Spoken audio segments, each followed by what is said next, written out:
Hello everyone, आप सभी का बहुत बहुत स्वागत है स्टेट पीसीएस क्लासेस में। अभी तक आपने इस चैनल को सब्सक्राइब नहीं किया है तो अभी सब्सक्राइब कीजिए। इस वीडियो में आपको संपूर्ण जानकारी मिलेगी आर एग्ज़ाम से रिलेटेड, प्रारंभिक परीक्षा से लेकर फाइनल ज्वाइनिंग तक। तो आप इस वीडियो को अंत तक ज़रूर देखिएगा, आपको सारी जानकारी क्लियर हो जाएगी। सबसे पहले बात करते हैं आर एग्ज़ाम की प्रारंभिक परीक्षा की। आपकी प्रारंभिक परीक्षा 27 जुलाई 2025 को आयोजित की जाएगी। जो कैंडिडेट सिर्फ और सिर्फ आर एग्ज़ाम को लेकर टारगेट है, आपके पास लगभग 90 दिनों का समय बचा हुआ है। यदि आप डेडिकेटेड होकर स्टडी करते हो और सेलेक्टिव सब्जेक्ट के सेलेक्टिव टॉपिक पढ़ते हो तो इस एग्ज़ाम को आप 100% निकाल सकते हो, क्योंकि कोई भी कार्य अगर स्ट्रैटेजी से किया जाता है तो वह कार्य सफल हो जाता है। यदि आप बिना स्ट्रैटेजी के काम करेंगे तो आप असफल हो सकते हैं। तो आपके पास 90 डेज़ है 90 दिनों में आपको केवल उन्हीं सब्जेक्ट को पढ़ना है जहाँ से प्रश्नों की संख्या ज़्यादा है। ठीक है, जो मिसलेनियस में आते हैं, विविध में आते हैं, बहुत सारे ऐसे टॉपिक हैं, उनको भी स्किप कर देना है। जैसे हिस्ट्री हो गया, पॉलिटी हो गया, ज्योग्राफी हो गया, करंट अफेयर हो गया। यहाँ से नंबर ऑफ क्वेश्चंस बहुत ज़्यादा आते हैं। आपका सामान्य हिंदी हो गया, लगभग 5 सब्जेक्ट हैं, यहाँ से प्रश्न ज़्यादा आते हैं, तो आप उन 5 सब्जेक्ट पर फोकस ज़्यादा कीजिए। अब बात करते हैं प्रारंभिक परीक्षा का परिणाम आपका कब तक आएगा। अगर हम 2021 आर भर्ती का एग्जाम्पल लें, यहाँ पर प्रारंभिक परीक्षा के 2 माह बाद आपका रिजल्ट जारी कर दिया गया था। ठीक है, तो 2023 की जो भर्ती, इसमें भी अगर हम देखेंगे तो लगभग अगर 2 माह के बाद अगर रिजल्ट आपका जारी किया जाता है प्रारंभिक परीक्षा का, तो सितंबर माह के अंत तक आपका प्रारंभिक परीक्षा का रिजल्ट जारी कर दिया जाएगा। यदि आप परीक्षा में अच्छा करके आते हैं तो आपका PDF में नाम देखने को ज़रूर मिलेगा। ठीक है, तो आप लोग अच्छे से स्टडी करिए, क्योंकि आपको अपना नाम PDF में लाना है। ठीक है, अब बात करें, यदि आप प्रारंभिक परीक्षा को पास कर लेते हैं तो मुख्य परीक्षा के लिए आपसे फॉर्म सितंबर या अक्टूबर माह तक आपसे भरवा लिया जाएगा मुख्य परीक्षा का फॉर्म। ठीक है, अब बात करते हैं आपकी मुख्य परीक्षा कब होगी।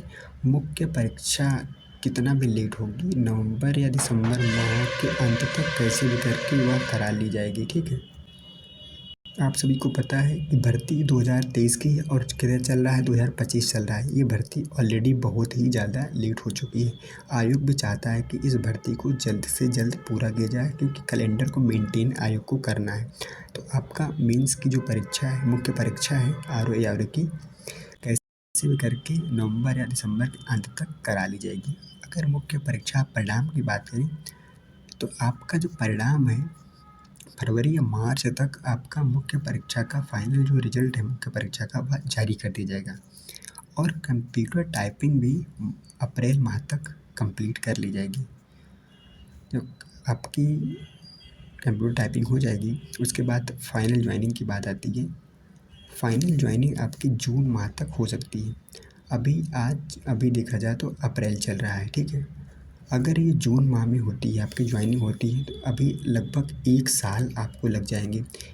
वह भी कब, जब आप सभी चरणों को पास करेंगे, प्रारंभिक परीक्षा को पास करेंगे, मुख्य परीक्षा को पास करेंगे, कंप्यूटर टाइपिंग को पास करेंगे, तब जाके आपकी फाइनल ज्वाइनिंग होगी। ठीक है, आप सभी को पता है ARO में ही सिर्फ सहायक समीक्षा अधिकारी में टाइपिंग है, RO में टाइपिंग नहीं है। ठीक है, तो जो कैंडिडेट ARO के लिए फॉर्म भरते हैं उनको यहाँ पर टाइपिंग देना है, RO के लिए टाइपिंग आपको नहीं देना है।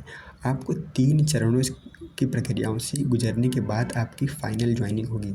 ठीक है, आपके पास अब ज़्यादा समय नहीं बचा हुआ है, 90 डेज़ का समय बचा हुआ है।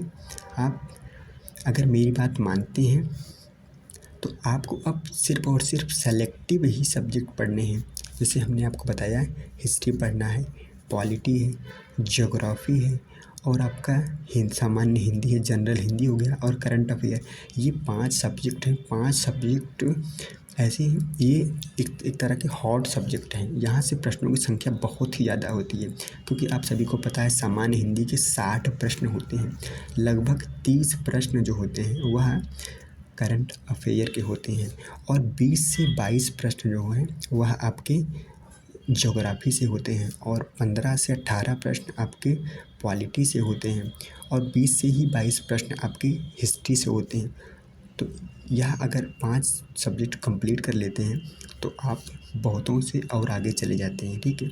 और विविध में जो सब्जेक्ट हैं जैसे एग्रीकल्चर हो गया, सेंसस जनगणना हो गई, यूपी स्पेशल हो गया, जनरल साइंस हो गया, इन सब्जेक्ट को भी आपको टाइम देना है। लेकिन ये 5 सब्जेक्ट हैं जिस पे आपको ज़्यादा से ज़्यादा समय देना है यदि आपको आर एग्ज़ाम निकालना है। अभी यदि आप प्री प्लस मेंस की तैयारी कर रहे हो, पीटी प्लस मेंस की तैयारी कर रहे हो, तब तो बहुत अच्छी बात है।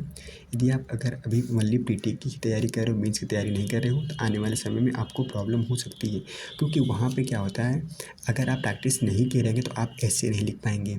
और हिंदी में जो गद्यांश होते हैं और जो निबंध आपको लेटर लिखना होता है, तो वहाँ पे आपको थोड़ी सी प्रॉब्लम हो सकती है। इसलिए अभी से जो है आप 1 घंटा आप अगर मुख्य परीक्षा के लिए देते रहेंगे तो कोई दिक्कत होने वाली नहीं है। आप मुख्य परीक्षा और प्री दोनों में आपको कॉन्फिडेंट रहेगा। देखो एग्ज़ाम वही निकाल पाते हैं जिनको लगता है कॉन्फिडेंट रहता है। बहुत सारे ऐसे कैंडिडेट हैं, पढ़ते तो कहते नहीं, पढ़ते तो सब ही। आप अगर कॉन्फिडेंट हैं तभी आप इस परीक्षा को निकाल सकते हैं। अदरवाइज़ तो बहुत सारे एग्ज़ाम, लगभग 10.5 लाख बच्चे एग्ज़ाम दे रहे हैं और भर्ती कितनी है, 411 है ऑफिशियली। बहुत सारे अनुमान ये भी है कि ये भर्ती जो होनी है 411, ये बढ़ गई है ऑफिशियली, लेकिन अभी देखा जाए ऑफिशियली 411 ही है। अब इंटरनली कितना है वो तो फाइनल रिजल्ट आने के बाद ही पता चलेगा कि कितनी बढ़ी है कितनी घटी है। क्योंकि पीसीएस में देखा होगा आपने कि आपका जो भर्ती थी 220 पद थे, जब उसका प्री का रिजल्ट आया तो उसमें 947 पदों पर रिजल्ट आ गया। तो इसमें भी वैकेंसी बढ़ने के चांसेस बहुत ज़्यादा हैं। आपके पास अभी जो भी समय है उसको अच्छे से यूज़ करिए, ठीक है। अगर आपको कोई भी समस्या आती है तो आप मुझसे पूछ सकते हैं। वीडियो देखने के लिए आपका बहुत बहुत धन्यवाद। Thank you so much.